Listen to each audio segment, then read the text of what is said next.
এরে নবীর আশিক উম্মতের দল, দিলের কান্না লাগাইয়া শুনিয়া নেও।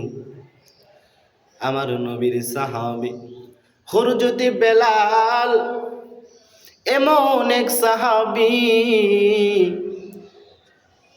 বেলাল নবীরে এত পরিমাণ ভালোবাসতেন,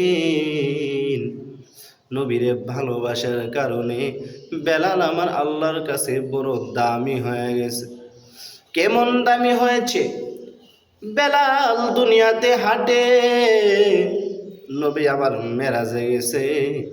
মেরাজে যাওয়ার পর যখন জান্নাতের ভিতরে ঢুকলেন, জান্নাতের ভিতরে ঢুকার পর নবী আমার দেখতে পাইলেন কার জানি পায়ের শব্দ জান্নাতের ভিতরে পাওয়া যায়।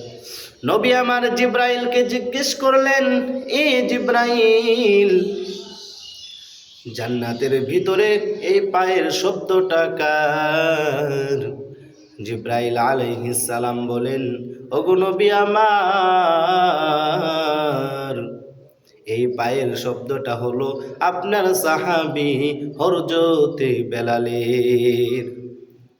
হযরতে বেলাল আল্লাহর কাছে কেমন দামি হয়ে গেছেন। হযরতে বেলাল ছিলেন মসজিদে নববীর মুয়াজ্জিন, মসজিদে নববীতে আজান দিতেন। একদিন এক সাহাবী নবীর কাছে যায় বলে, ও নবী আমার, হযরতে বেলাল প্রত্যেক দিন মসজিদে নববীতে আজান দেয়, বেলালের আজান আর শুনতে মনে চায় না। ও নবী আমার, হযরতে বেলালের আজানটা বড় শুদ্ধ। ও নবী আমার, আমরা নতুন একটি মুয়াজ্জিন আনতে চাই।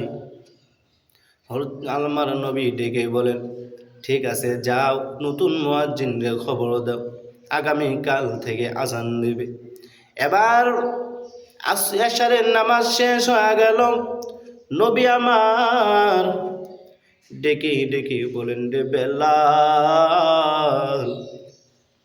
তোমার এক সাহাবীরা তোমার নামে বিচার দিয়েছে, তোমার নামে অভিযোগ এনেছে, তোমার আজান নাকি অশুদ্ধ।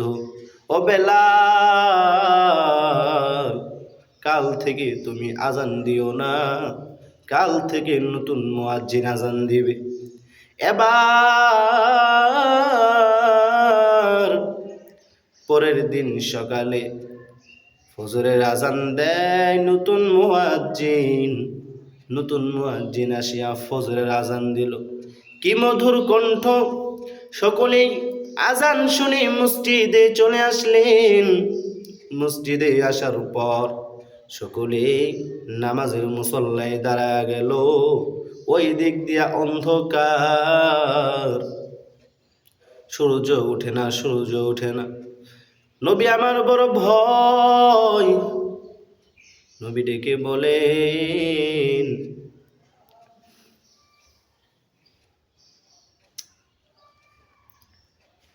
এ বেলা, সরি কেটে দিন, অন্য রাখবে কি, কেটে দিন, পরে কেটে দিন, মাঝখানে কেটে দিন। তাই ও দিয়ে তো শুনে কি হয়েছে।